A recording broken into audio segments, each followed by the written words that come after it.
The experience of leaving your home and country is something lost on most of us, but that's what happens in every war. Refugees fleeing for their lives. Thousands of Vietnamese eventually found a new home in the United States and here in San Antonio. Trin Warner was inspired to serve in the United States Air Force after being saved during the fall of Saigon. My grandmother always worried that we couldn't go out at night. We couldn't just let anyone come to our house. It was a lot of scary things that I didn't understand it as a child, but I just knew that it was different probably than a regular childhood. You could hear from a distance bombs going off. We just called it the war.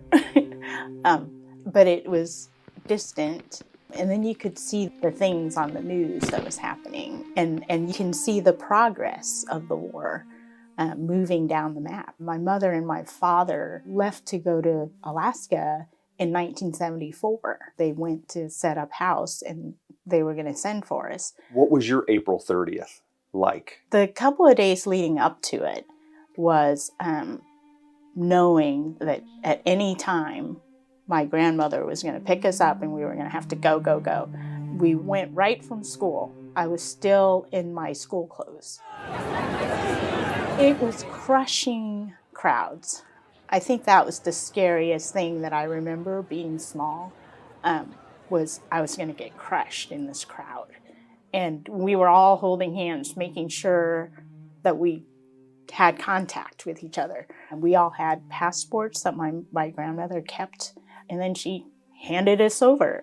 You know, once we went through the gate, it was 5 of us trying to get to where we're supposed to go. I left my grandmother and my aunt. Was that hard?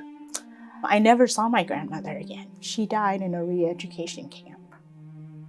She was the person who took care of me. It was hard knowing that I wasn't going to see her again. You see the iconic shot of the helicopter sitting on top of the embassy and this long line of people and this ladder, basically, that leads them up. You were one of those people? I was one of those people. Had no idea what was going to happen. Had never flown before. I just literally followed my sister. We end up at the airport, and they load us up onto the back of, now I know it's a C-130. There was no strapping in or anything. It was a whole bunch of people just crammed into this this airplane, and then I started getting sick. We were in the air. We were headed to the Philippines. The guy, who now I know is a loadmaster, was trying to help because I was so sick. He was just really a nice guy, and I said, I'm going to do that. And I don't even know why it came into my head that I was going to wear that flight suit and do that job.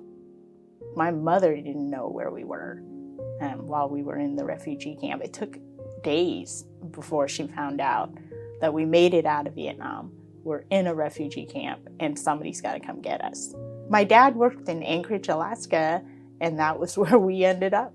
I thought all of the United States had snow and caribou. I spoke no English whatsoever. So you had to learn the language. Then you go to the Air Force.